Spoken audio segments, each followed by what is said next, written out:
Evangelios, el libro de los Hechos, que bueno, muchos le llaman el quinto evangelio, porque es la historia de Jesús, pero con los apóstoles. Y luego Hebreos y Apocalipsis, que será el final. Pero bueno, los evangelios son libros largos, así que empezamos con el Evangelio según San Juan. Vamos a leer el capítulo 1, versículo 1 al 14. ¿Sí? San Juan, capítulo 1, versículo 1 al 14. Y dice así la palabra del Señor. En el principio era el Verbo, y el Verbo era con Dios, y el Verbo era Dios. Este era en el principio con Dios. Todas las cosas por Él fueron hechas, y sin Él nada de lo que ha sido hecho fue hecho. En Él estaba la vida, y la vida era la luz de los hombres. La luz en las tinieblas resplandece, y las tinieblas no prevalecieron contra ella. Hubo un hombre enviado de Dios, el cual se llamaba Juan. Este vino por testimonio, para que diese testimonio de la luz, a fin de que todos creyesen por él. No era él la luz, sino para que diese testimonio de la luz. Aquella luz verdadera que alumbra a todo hombre venía a este mundo. En el mundo estaba, y el mundo por él fue hecho, pero el mundo no le conoció. A lo suyo vino, y los suyos no le recibieron.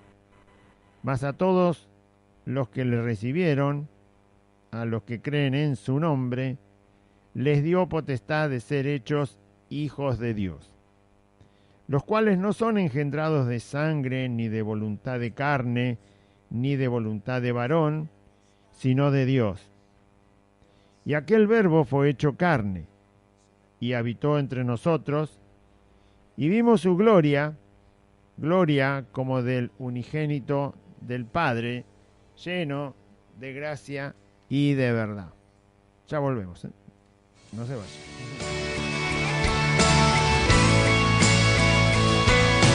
Una joven va gritando, mamá. Un esposo va buscando su familia.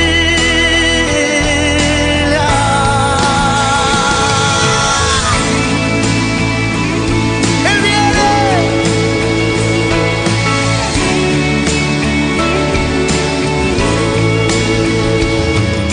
Unos dicen que una nave, mucha gente se llevó, pero escuchen, a lo lejos alguien grita, Cristo vino, Cristo vino, y su pueblo se llevó.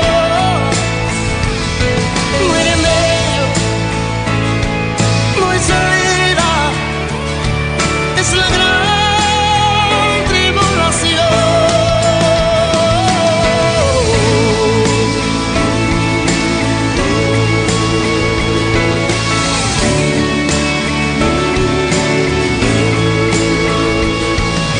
Se ve grito, un lamento. Muy bien, aquí estamos otra vez. Bueno, ese es el Evangelio según San Juan. Hemos leído para que usted tenga nota. Ahí está bien, ahí está bien. San Juan capítulo 1, del versículo 1 al 14. Bueno, San Juan es el Evangelio que es el cuarto Evangelio según el orden que está en el Nuevo Testamento. Y es el Evangelio que más habla de Jesucristo como Dios. Juan se dedica a hablar de Jesús y lo presenta y siempre da los rasgos de Cristo. Es el que más muestra a Jesús como Dios mismo. Esa es la particularidad. Por eso se le llama a Juan el teólogo, o sea, que es el que da a conocer, enseña acerca de la persona de Dios de manera más clara, más directa, digamos. Los otros evangelios también hablan de que Jesús es Dios, el Hijo de Dios, por lo tanto es Dios. Pero Juan hace mucho fue inspirado por el Espíritu Santo para mostrar en Cristo a Dios de una manera muy particular. Por ejemplo, el Evangelio de Juan es el que relata la resurrección de Lázaro. Había fallecido y hacía 4 días que estaba ya en la sepultura. Su cuerpo se estaba descomponiendo ya de una manera bastante avanzada. Y porque aún con la tumba cerrada, su hermana le dijo a Jesús que quería sacar la piedra. Su hermana le dijo que obviamente iba todos los días ahí, pero ya no entraba por el hedor que el cuerpo estaba dando. Y ahí Jesús demuestra obviamente su divinidad. Levanta a Lázaro cuando no había ninguna posibilidad de que Lázaro saliera vivo de ese lugar. Su cuerpo ya no servía para contener vida y por supuesto el Señor lo saca con vida. Lo saca sano y con vida, lo resucita, lo vuelve a la vida, lo trae y es restaurado todo su cuerpo a un estado como el que tenía cuando estaba sano. Bueno, en San Juan Jesús convierte el agua en vino, de una cosa hace otra. Se muestra la divinidad de Jesús de una manera muy clara en este evangelio. Si usted lo va leyendo, va a ir observando cómo a Jesús se lo muestra ahí como Dios, para que quede claro, ¿no? Y por eso empieza de la manera que empieza. Aquí no habla, Juan, por ejemplo, no habla del nacimiento de Jesús. Justamente porque la intención que tiene, así lo inspiró el Espíritu Santo, es mostrar directamente a Dios en la vida de Jesús, en la persona de Jesús, mostrar a la persona de Jesús como Dios mismo. Tratar de que uno lo observe sin que haya otra cosa que me pueda perturbar en cuanto a conocerlo como Dios. Bueno, para que tenga un detalle nada más. ¿Qué dice San Juan, capítulo 1, del versículo 1 al 14? En el principio era el verbo, este verbo, por supuesto, él se está refiriendo a Jesucristo mismo, la palabra. En el principio era el verbo, y el verbo era con Dios y el verbo era Dios. 3 cosas dice acerca de Jesucristo con la palabra verbo.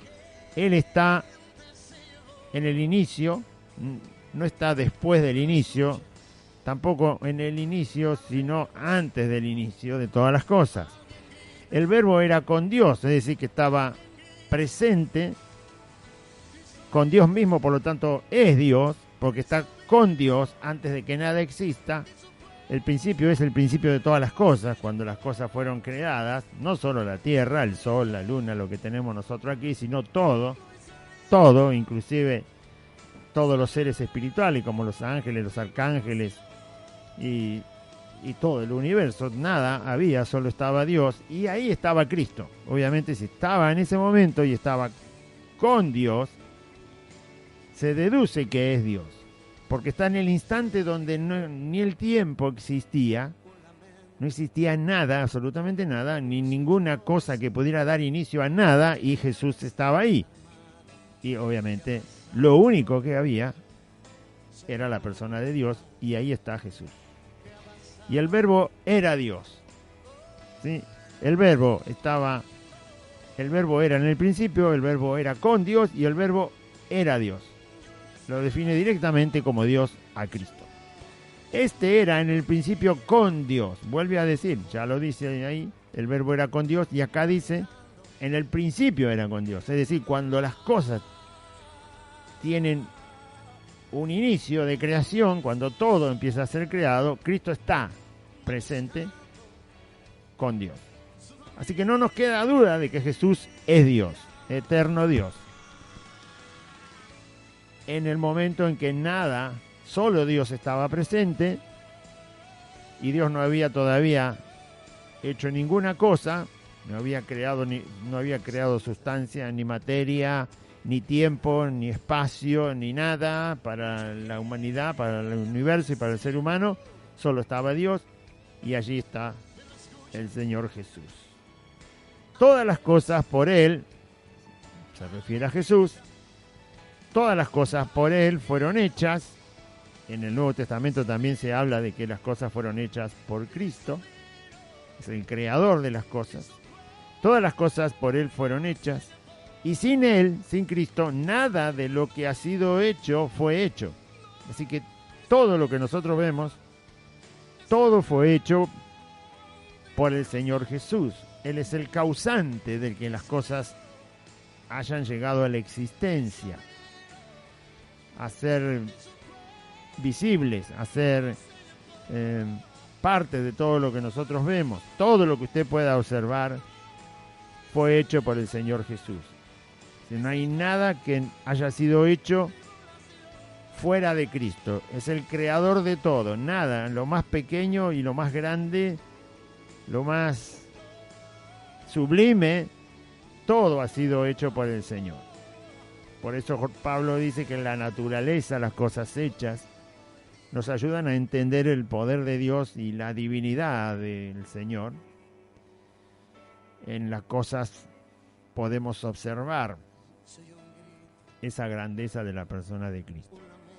Y vuelve a decir Juan que todas las cosas fueron hechas por Él y sin Él, sin Cristo, ninguna cosa que ha sido hecha fue hecha. Así que nada se escapa de la mano creadora de Dios.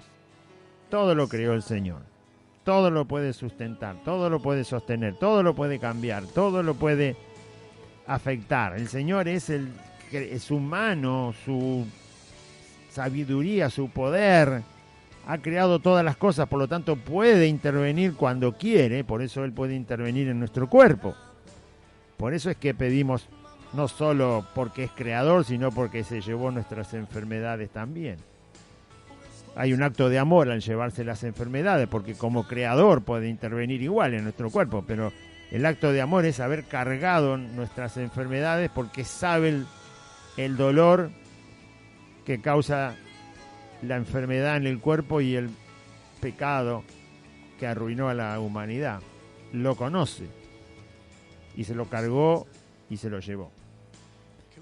Pero a pesar de eso, Él es creador, Él puede intervenir en nuestro cuerpo, Él lo creó, Él sabe todo, pero además tiene el poder. Él nos dio vida en el vientre de nuestra madre, Él permitió que naciéramos, Él fijó el tiempo, Él fijó el lugar, Él fijó todo para que estuviéramos aquí. Usted, yo y todos los que hoy están vivos, y todos los que ya fueron, y todos los que van a venir, y todos los que se están gestando, y todos los que están por nacer, y todos los que van a nacer. Él es el creador de todo, el Señor.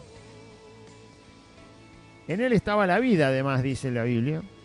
No solo Él es el creador de las cosas inanimadas, como las piedras, el sol, el agua, las plantas, tienen vida pero no tienen vida animada, los animales, que son los más cercanos a nosotros, y nosotros finalmente que somos los que tenemos la imagen de Dios. O sea, la vida también surge de la mano de Cristo. En Él estaba la vida, y sí, en Él estaba la vida, pero Él se refiere a la vida consciente, que solo la tiene el ser humano. No la tienen los animales y no la tienen las plantas tampoco.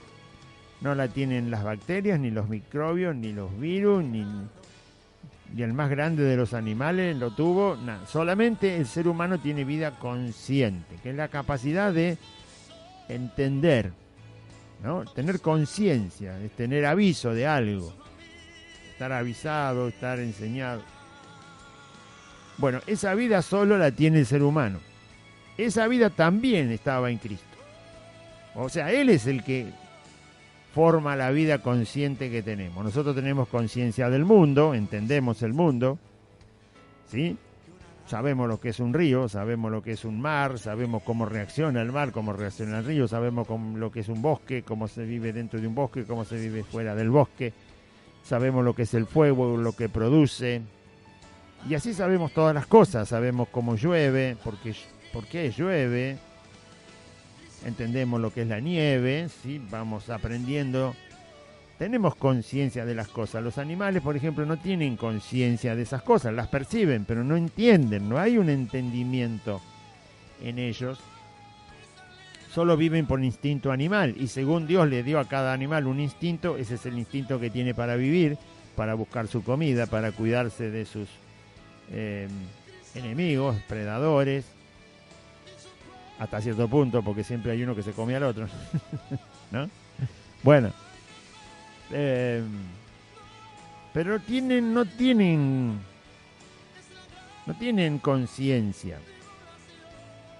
Si los animales tuvieran conciencia como la que tiene el ser humano, entonces se cuidarían mucho más, tendrían más capacidad para cuidarse, por ejemplo, de los predadores, de los animales salvajes que los pueden matar. Por ejemplo, usted ve que estos pequeños venados, ciervos, pueden estar cerca de donde tomando agua, donde se ve a un cocodrilo o a dos o a tres cocodrilos que andan ahí asomando la nariz, los cocodrilos, y el ciervito sigue tomando agua muy tranquilo, pero si tuviera conciencia del peligro, directamente se va. Él está confiado, tiene un instinto animal que no le alcanza a avisar el peligro hasta el momento que casi ya después es tarde. Lo mismo pasa cuando ven un león. Los venados ven al león, lo ven a 200 metros, pero no les molesta. Si tuvieran conciencia, se irían antes que el león se acerque. Nosotros somos conscientes de un león. Si lo vemos a 200 kilómetros, sabe cómo empezamos a correr, ¿no? A 200 metros, digo. Si lo vemos a 200 kilómetros no me hace nada. Pero si yo veo un león a 200 metros, ni me quedo ahí. Pero el venado se queda. Se queda hasta que el león se acerca a 100 metros, se queda. Se acerca a 50 y el venado ni se mueve. Y lo ve. Y hasta lo puede olfatear. Pero se queda. Ya cuando el león se le acerca con un caminar amenazador, recién ahí empieza a correr, pero si hubiera dado cuenta, si tuviera conciencia de lo que es un león, él solo tiene un instinto. Entonces se iría muy rápido y nunca un león mataría a un venado. Lo mismo haría una oveja, lo mismo haría los animales que están en condiciones débiles sobre los demás. Tampoco cruzarían un río si el río está demasiado crecido y con mucha corriente. Bueno, hay muchas maneras en que los animales se protegerían. No lo pueden hacer porque no tienen conciencia de todas las cosas. Por eso no lo pueden hacer. Ahora, nosotros tenemos conciencia de todo. Sabemos lo que es una tormenta eléctrica y hay que ser bastante descuidado para salir a caminar en medio de una tormenta eléctrica. Hay que refugiarse. Sabemos lo que es un viento cuando ya está pasando una velocidad peligrosa y por lo tanto todos nos quedamos adentro, refugiándonos en algún lugar seguro. Sabemos lo que es una granizada, no se nos ocurre andar con algo en una granizada que nos puede lastimar, si el granizo es grande, fuerte. Sabemos lo que es una inundación, no nos quedamos ahí. Sabemos lo que es un huracán y no vamos. Bueno, sabemos lo que es un volcán. Tenemos conciencia de la vida, de las cosas. Y también conciencia de la vida. Tenemos conciencia, sabemos que nacemos y morimos. Los animales no lo saben. Ellos cuidan su vida por un instinto, nada más, de supervivencia, pero no tienen conciencia, no saben que van a morir. Nosotros sí sabemos que vamos a morir. Y bueno, esta vida consciente, tenemos conciencia de Dios, tenemos conciencia de la creación, conciencia del universo, conciencia de las cosas que son muy grandes, de las que son muy pequeñas. Bueno, tenemos conciencia de todo. Dios nos dio la capacidad de tener conciencia de todas las cosas, inclusive de Él mismo. Esa vida también es dada por Cristo. En Él estaba la vida, y la vida era la luz de los hombres. Esa conciencia de la que yo le estoy hablando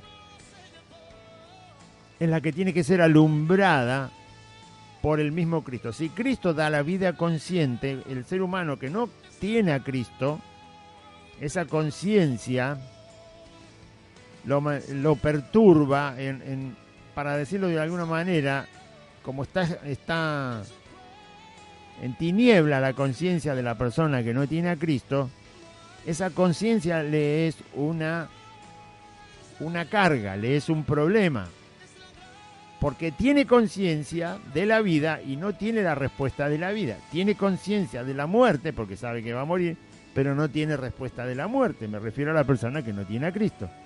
Tiene la conciencia de todas las cosas creadas, no sabe de dónde salieron, no tiene una respuesta clara. Y aunque se la imagine, no tiene una evidencia, no tiene una prueba. La ciencia dice que venimos todos de una chispa y la verdad que no tiene prueba para decir eso. Es solamente una teoría. La sostiene como si fuera real, pero no tiene prueba. No. Demostrámelo. ¿Cómo demostramos nosotros que Dios creó todas las cosas? Porque al venir a Cristo, Dios interviene en nuestro cuerpo. Dios interviene en el alma, interviene en la mente. Entonces, por supuesto, nosotros tenemos el testimonio de que Dios creó todas las cosas. No es un testimonio de laboratorio, pero es un testimonio real. Es un testimonio que lo tenemos nosotros y lo tiene cualquier hermano. Si Dios sana lo que no puede sanar la ciencia, si Dios puede poner un estómago nuevo, una matriz nueva, un riñón nuevo, puede dar vista, si puede intervenir en este cuerpo de tal manera que hace que lo que no es termine siendo, entonces tenemos una evidencia de que Dios ha creado no solo el cuerpo humano, sino todas las cosas. Entonces, la vida, esta vida, Cristo, que es la luz de los hombres. Cristo vino a traer la luz, la respuesta, la verdad de todas las cosas. De todas las cosas, para que la conciencia humana ahora encuentre las respuestas y, por supuesto, tenga vida completa. Tiene vida, pero la conciencia no tiene las respuestas. Cuando viene Cristo, la conciencia se alumbra, recibe las respuestas. Y esas respuestas todas señalan a Jesucristo. ¿De dónde viene el amor? El amor genuino, que el hombre percibe, que el hombre tiene conciencia de ese amor. No lo puede experimentar hasta que no tiene a Cristo, pero tiene conciencia del amor. Y cuando el amor no es genuino, entonces se perturba. Dice, ¿qué clase de amor es el amor que no es genuino? Que es interesado en alguna parte. Pero percibe que hay un amor que no es interesado. Bueno, ese es el amor de Dios. Entonces, todo recibe respuesta cuando viene Cristo. La verdad, ¿dónde está la verdad absoluta? Si no hay verdad, entonces vivimos en una mentira absoluta. Pero no vivimos en una mentira absoluta, porque las cosas no son mentiras. Mentiras son las palabras que decimos los hombres, pero las cosas no son mentiras. La muerte no es una mentira. El nacimiento de una vida no es mentira. El sufrimiento no es mentira. El dolor no es mentira. Entonces, no vivimos en una mentira, vivimos en un mundo que es real. Por lo tanto, tiene que haber una verdad. Esa verdad está en Jesús. En Él estaba la vida, y la vida era la luz de los hombres. La luz en las tinieblas resplandece, y las tinieblas no prevalecieron contra ella. La luz es Jesús, es la respuesta de todas las cosas, la verdad de todas las cosas. Ese es Jesucristo y su mensaje. Él y su mensaje hacen que las tinieblas retrocedan, ¿sí? O sea, la ignorancia de las cosas no puede vencer a la verdad de las cosas. Las tinieblas, la luz resplandece en las tinieblas. Cuando uno va conociendo a Cristo, todo lo que no sabía, ahora lo sé. Todo lo que ignoraba, ahora ya lo conozco. Todo lo que no había alcanzado, ahora se alcanza. Me refiero a la verdad, me refiero a la luz, me refiero a la vida, me refiero a la conciencia clara que tenemos cuando llegamos a Cristo. Las tinieblas no pueden vencer a la luz. ¿Sí? La mentira no puede vencer la verdad que Jesús es y que Jesús habla en su evangelio. Cada vez que se enfrenta el evangelio con una mentira, el evangelio es el que vence. La verdad del evangelio es la que vence frente a cualquier mentira de los corazones y las mentes humanas. Hubo un hombre enviado de Dios, el cual se llamaba Juan el Bautista.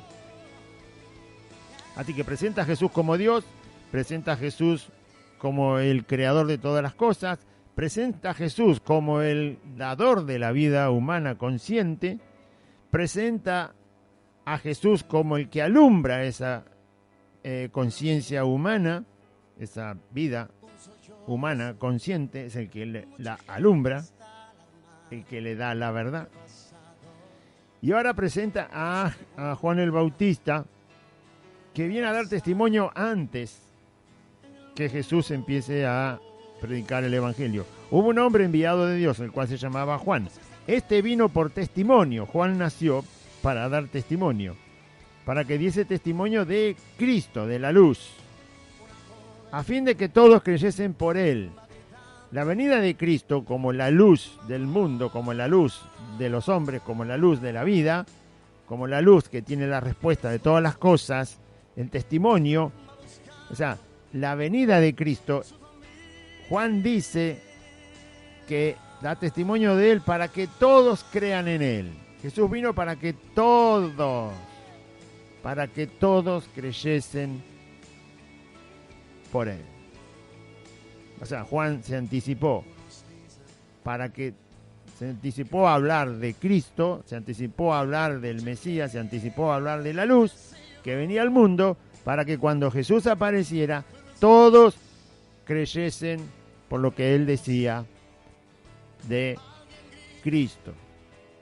Un hombre y que da testimonio antes que Jesús aparezca. ¿Amén? ¿Por qué? Porque Dios ya lo había anunciado en el Antiguo Testamento. ¿Por qué otra causa? Porque dice la Biblia que Dios nunca se queda sin testimonio. Dios siempre habla, Dios siempre anuncia, Dios siempre avisa, Dios siempre está hablando, Dios siempre está llamando, Dios siempre está presente. Por eso Juan vino a señalar a Jesús como el Hijo de Dios. Aquella luz verdadera que alumbra a todo hombre venía a este mundo. Jesús ya estaba por aparecer y Juan es el que lo anticipa. Fíjese que ellos no estaban, eran parientes, Juan el Bautista y Jesús, por parte de María, pero obviamente Jesús es el Hijo de Dios, pero bueno, nació de María y María tenía una parienta y la parienta fue la mamá de Juan el Bautista, así que había parentesco entre Juan y Jesús. Sin embargo, no vivieron juntos Juan y Jesús como para conocerlo cara a cara, Juan a Jesús. Así que Juan aparece justo cuando va a aparecer Jesús. No apareció ni 20 años antes, ni 40 años antes. Bueno, 40 no, porque tenía 30 Juan cuando aparece Cristo, pero no apareció 20 años antes, ni 10 años antes Juan el Bautista. Juan podría haber aparecido 10 años antes y Jesús, cuando Juan tenía 20 y Jesús tenía 20. Y Jesús empezó a predicar a los 30. Apareció en el momento justo. O sea, eso indica que Dios preparó el momento en que Juan tenía que empezar a avisar que venía Jesús. Por lo tanto, vemos que Dios preparó el momento del testimonio de Juan y lo que Juan iba a anunciar acerca de Jesús. Nosotros vemos que Dios no tiene nada al azar. Dios todo lo tiene en un plan preciso que está en su mente, en su corazón, y que lo lleva adelante de una manera que después, cuando aparece lo que Dios hace, nadie pueda argumentar en contra. Juan no sabía que Jesús iba a aparecer exactamente en esos tiempos. Dios le dijo en qué momento tenía que empezar a anunciar el mensaje, porque Dios sabía en qué momento su Hijo Jesús iba a aparecer por mandato de él. Dice, aquella luz verdadera que alumbra a todo hombre venía a este mundo, y como venía, Juan el Bautista fue enviado por Dios a dar el testimonio. El fin es que todos creyeran en Jesucristo por el anuncio de Juan que lo iba a señalar, y que todos los que creyeran, más abajo dice, sean engendrados como hijos de Dios por la voluntad de Dios.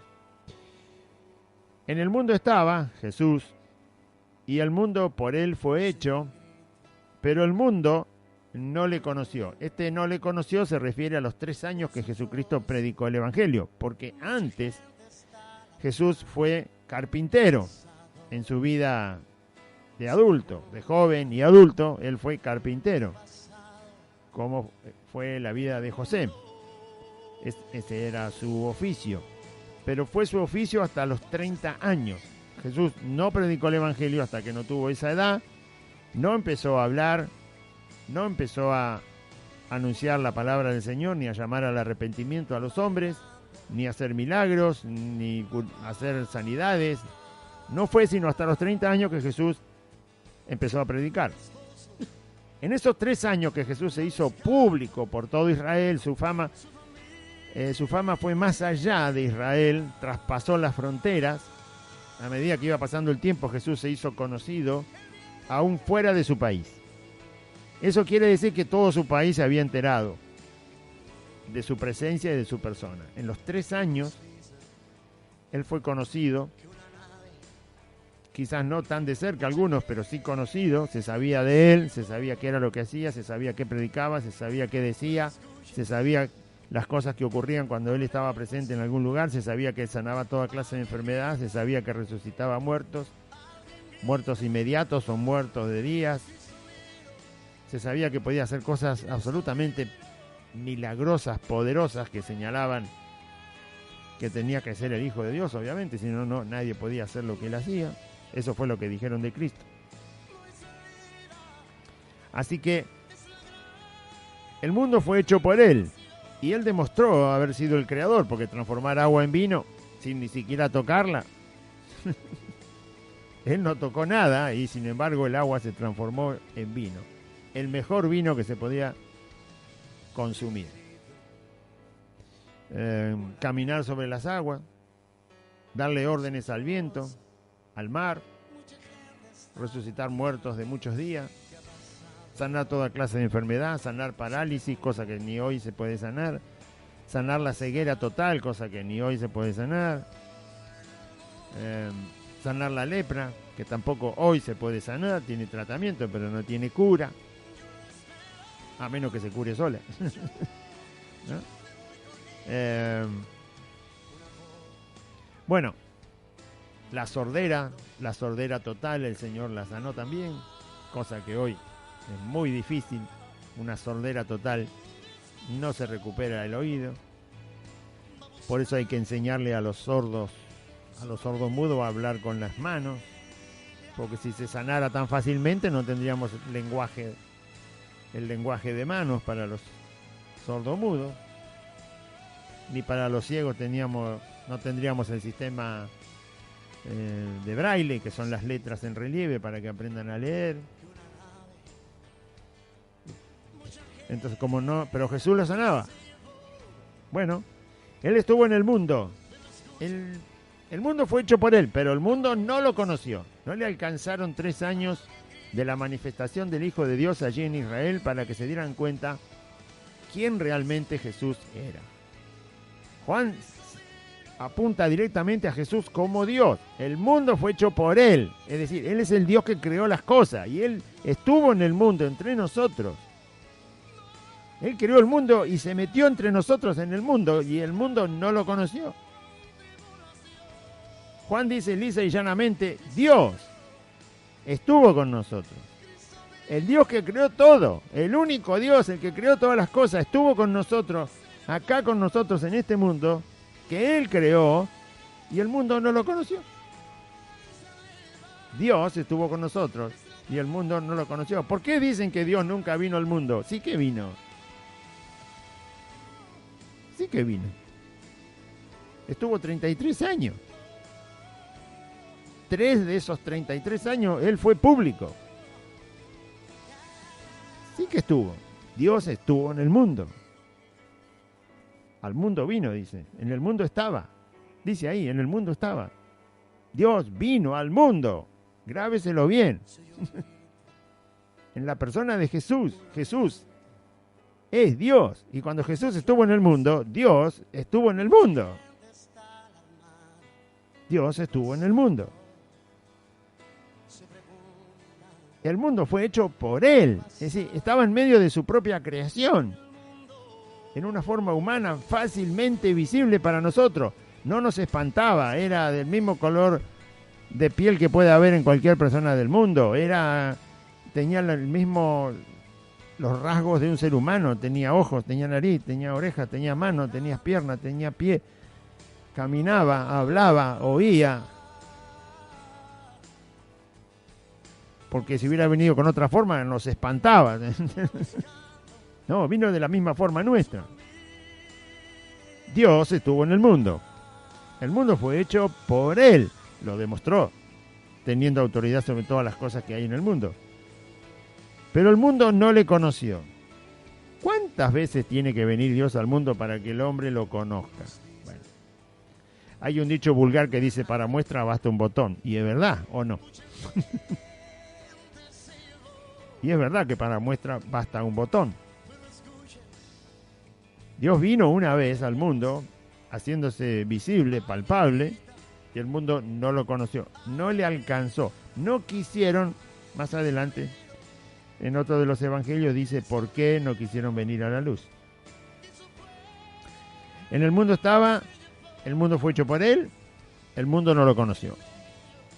Es decir, que aunque Dios baje del cielo, no es esa la forma en que los hombres son convencidos, ¿sí? Aunque Dios baje del cielo otra vez, no es esa la forma en que los hombres se convencen, o mejor dicho, creen y aceptan a Dios. No es esa la forma, porque ya lo hizo y no lo conocieron.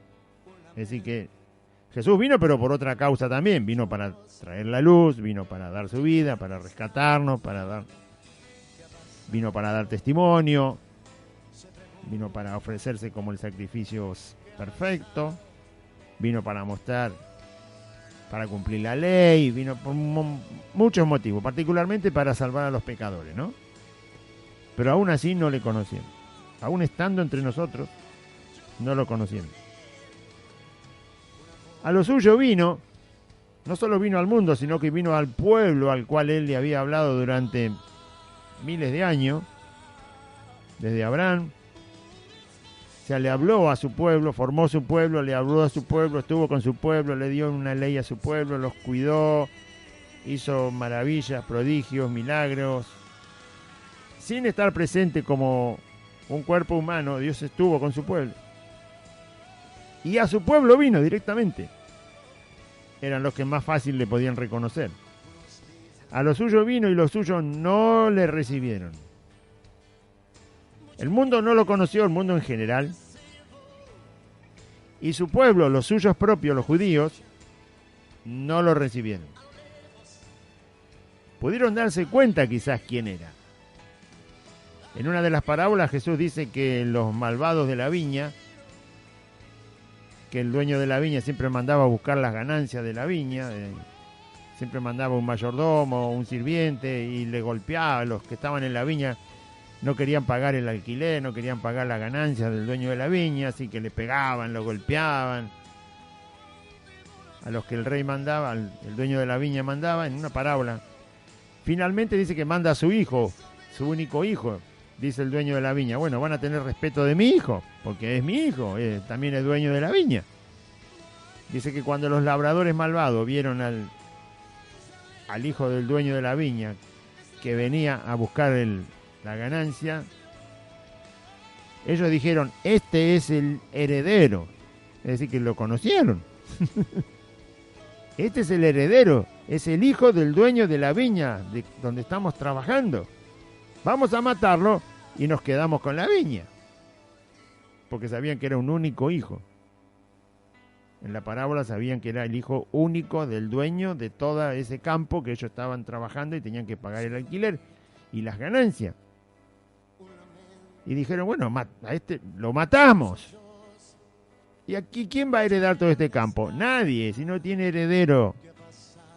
Y nos quedamos con la viña. Bueno, esos eran los judíos. Los sacerdotes judíos, no todos los judíos, los sacerdotes judíos, los fariseos judíos, ¿sí? Los escribas judíos. Ellos, no todos, pero se dieron cuenta quién era Jesús. Se dieron cuenta que Dios estaba con él. Se dieron cuenta. Tenían la percepción de que Jesús era Dios. Pero lo veían en un cuerpo frágil y dijeron, bueno, matémoslo. Si es Dios, Dios, Dios de verdad, o no va a morir, vaya a saber qué pensaban. O no se va a dejar matar, o si lo matamos y es Dios, bueno, entonces que venga de una vez Dios y resuelva todo el problema que tenemos con los romanos, con toda la opresión de otros pueblos y esto y que el otro, y seamos... Vaya a saber qué idea tuvieron en la cabeza, se le cruzaron todos los cables en ese momento. Pero entendían quién era Jesús. Justamente cuando Él les dijo que era hijo de Dios, no lo toleraban. No lo soportaron. Y por eso más lo persiguieron. O sea, no puede ser que diga que es Dios. Dios no es hombre. Dios no está limitado. Bueno, no conocían bien a Dios. Pero los suyos no lo recibieron. Ahí no dice los suyos no lo conocieron. Ahí dice los suyos, los judíos, no lo recibieron. Lo conocieron, pero no lo recibieron. No lo querían, lo rechazaron. Dios no puede ser así, dijeron. Eso es creer que hay Dios, pero no aceptar a Dios como es. Eso es el rechazo de los judíos. Creer que hay Dios, porque sabían que hay Dios. Creían en particular que en Cristo, Él decía permanentemente que era el Hijo de Dios, estaba diciendo que era Dios, pero no era el Dios que ellos querían, o sea, no es la forma de Dios que ellos querían, por lo tanto, al rechazarlo, ese rechazo se manifestó en la muerte que le ejecutaron. Y ahora dice, bueno, Jesús es Dios, es el creador de la vida, es el que da luz a la conciencia humana, de toda la verdad, de todo. Juan el Bautista dio testimonio para que la gente viniera preparada y creyera en Jesucristo. El mundo fue hecho por Cristo y el mundo no le conoce. Actuó en el mundo, estuvo presente, desarrolló todo su poder que quiso para demostrar justamente eso y el mundo no lo conoce. Los que le conocen lo rechazan. Finalmente, está en esta introducción que hace Juan, el resultado de la venida de Cristo al mundo, el resultado con el cual Cristo vino al mundo. Mas a todos los que le recibieron, a cualquiera, ¿no? Judío o no judío, mas a todos los que le recibieron, a los que creen en su nombre. ¿A qué le llama Juan recibir a Cristo? Creer en la persona de Jesús como Dios soberano, ¿sí? Absolutamente soberano, no tiene principio, no tiene fin, es el Señor, Jesús es Dios. Creer en el nombre de Jesús es creer toda su naturaleza, ¿sí? Cuando nosotros, por ejemplo, tenemos una petición, tenemos una necesidad, tenemos que creer toda la naturaleza que tiene Cristo como Dios. Sabe todo y tiene todo el poder, nada se escapa de su soberanía. Solo ocurre lo que Dios permite y con el fin para lo cual Dios lo permite. Tenemos que ser conscientes. Es soberano Dios, el rey, soberano Rey de Reyes, por eso se le llama Rey de Reyes, tiene la soberanía absoluta, tiene la autoridad de todo. De todo. Por eso dijo Jesús que hasta un pájaro se va a morir y Dios ya determinó que ese día sea su muerte. Se me cae un cabello y Dios determina que ese cabello se tiene que caer ese día porque Él quiere que se caiga ese día. Y lo sabe y está presente y lo está contando. Sabe todo. Y solo ocurre si Él quiere. Solo ocurre si Él quiere. Mas a todos los que le recibieron, a los que creen en su nombre, en Jesucristo, les dio potestad de ser hechos hijos de Dios. Entonces, este es el fin con el cual Jesús aparece en la historia. Vino a hacer la obra para que todos los que creen en Él, como Señor y Dios, y que se levantó de la muerte, entonces la muerte está vencida, a la muerte se le quitó el poder, y los hijos de Dios no serán absorbidos por la muerte, sino que irán directamente a la presencia de Cristo, a un descanso hasta la resurrección. Y después de la resurrección, la semejanza de Cristo. Entonces, ese es el fin con el cual Jesús aparece. Y luego dar una vida eterna que Él le explica en toda su palabra. Mas a los que le recibieron, para eso vino, para que lo recibamos, para que creamos en Él como Señor y Dios. Jesús vino para eso. Y a los que creen en Él le dio potestad de ser hechos hijos de Dios, los cuales, explica Juan, no son engendrados de sangre.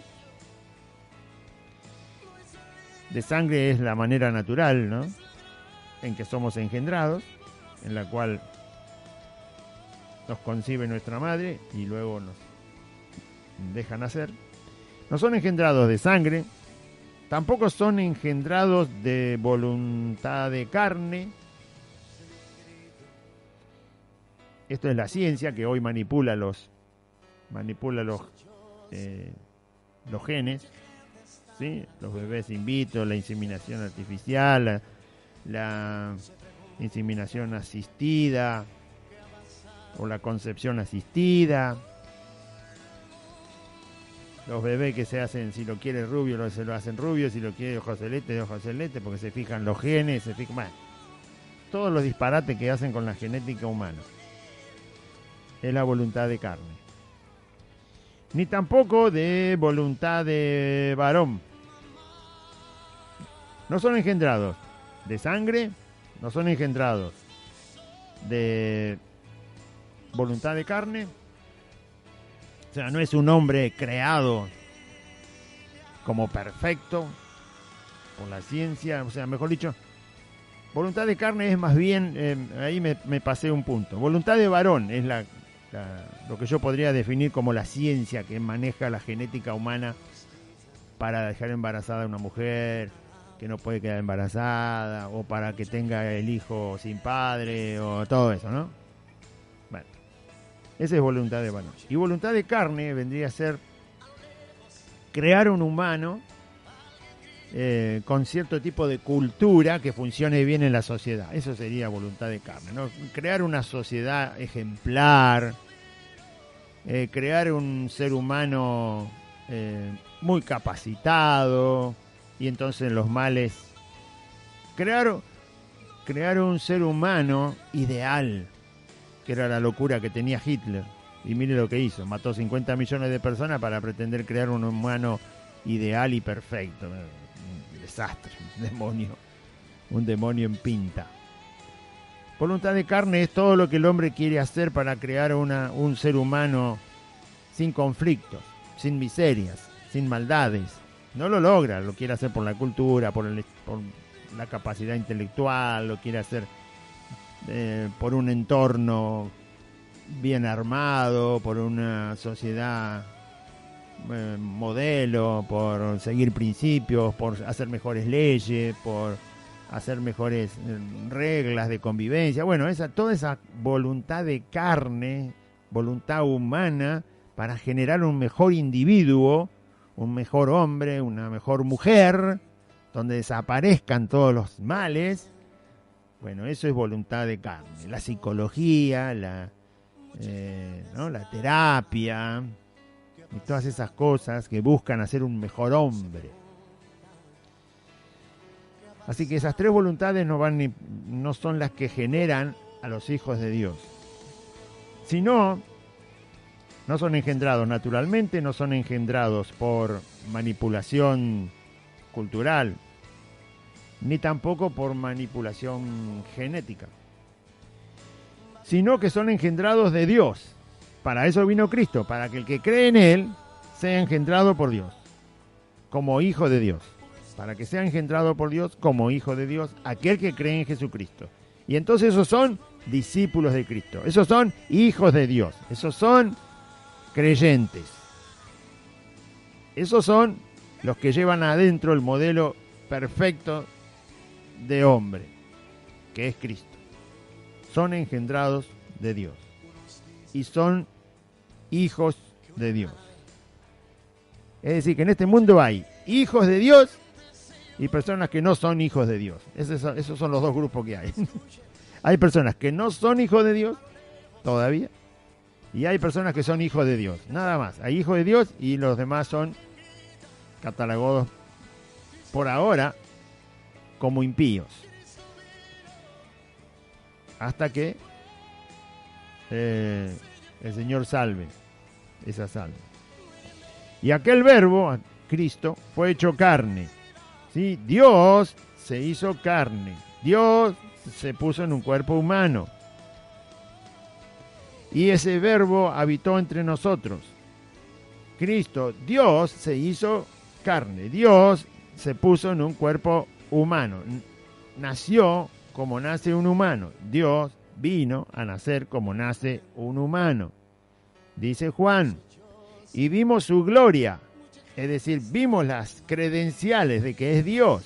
Por eso dije que caminó arriba del agua, transformó el agua en vino sin tocarla, resucitó un muerto que ya estaba descompuesto, trayéndolo sano y vivo otra vez a la vida, ordenó al viento que se calle, ordenó a la mar que se quede quieta, trajo peces a una red, multiplicó panes y peces teniendo nada en la mano prácticamente. Bueno, todas las cosas que el Señor hizo, las sanidades milagrosas, cosas impresionantes. Y Juan, obviamente como un discípulo de Cristo en esos 3 años, Juan vio todas esas cosas. Lo vio transfigurado al Señor cuando en el monte de la transfiguración, lo vio no con un cuerpo de carne como lo veía todos los días, sino que lo vio todo reluciente al Señor, es decir, que había algo que no se podía ver por la carne que lo tapaba, y Jesús se lo mostró. O sea, no soy humano solamente, soy Dios. Vine en forma humana, pero soy Dios. El Dios que creó todas las cosas, el Dios que sostiene la vida, el Dios que da vida y venció la muerte. Vimos su gloria, gloria como el unigénito del Padre, lleno de gracia y de verdad. Juan destaca que en Cristo se vio no solo la gloria de ser Dios, sino que también se vio que Él estaba lleno de verdad, no había mentira en su boca, todo lo que decía el Señor, y dice, es verdad, y estaba lleno de gracia, o sea, de poder actuar, ¿sí? Donde nadie puede actuar. La gracia de Dios es justamente Él haciendo lo que nadie puede hacer, salvando, convenciendo al pecador, llevándolo al arrepentimiento, extendiendo su amor y misericordia para que el pecador venga y reciba la vida eterna. Bueno, vamos a orar. Esta es la primera parte de San Juan que vamos a compartir hoy. Y luego seguiremos, como todos los libros que hemos leído, seguiremos leyendo San Juan hasta terminarlo. Haga una oración conmigo y diga así: Padre Celestial, en este día escuché tu palabra y yo confieso que Jesucristo es el Señor. Y creo en mi corazón que Dios lo levantó de los muertos. Señor Jesús, te pido perdón por todos mis pecados.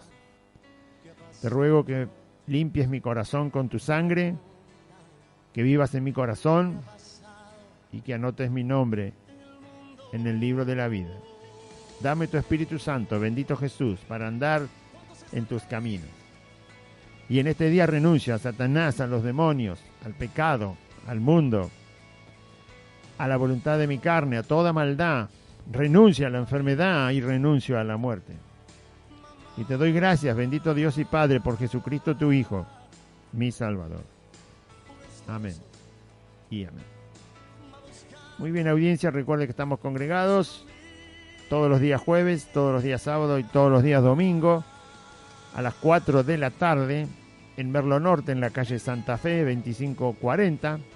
Esto queda ubicado entre las calles Solané por un lado y la calle La Prida por el otro. La calle más conocida es la calle Solané, es la más fácil de encontrar porque Solané empieza en la barrera donde está la estación del tren, donde está el andén, ahí está la estación. Muy bien, ahí hay una barrera. Esa barrera del lado norte es justamente donde nace la calle Solanet. Hay que continuar derecho por la calle Solanet 8 cuadras. Todas las esquinas tienen los carteles con los nombres de las calles. Todas las esquinas. Así que no se va a perder. Siga por Solanet 8 cuadras. Cuando llega a Santa Fe, dobla a la izquierda, la calle asfaltada. La cuarta casa desde la esquina es Santa Fe 2540 y un pino muy alto donde está el Pilar de la Luz. Y también está la torre de las antenas de las dos radios, el nombre de la calle y el número del domicilio. Recuerde, jueves, sábado, domingo, 4 de la tarde, la congregación está abierta. Le esperamos para que usted también se goce y reciba de Cristo. Dios le bendiga, audiencia, confíe en el Señor.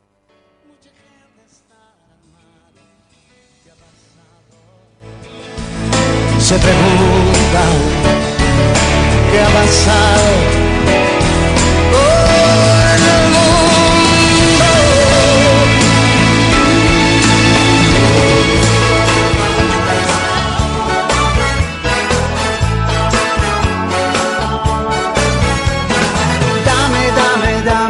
Dame todo lo que tú quieras. Hasta aquí compartimos Buenas Nuevas, un programa evangelístico, dinámico, reflexivo, pensado en usted y hecho con amor. Buenas Nuevas, creado y conducido por Aide y Claudio.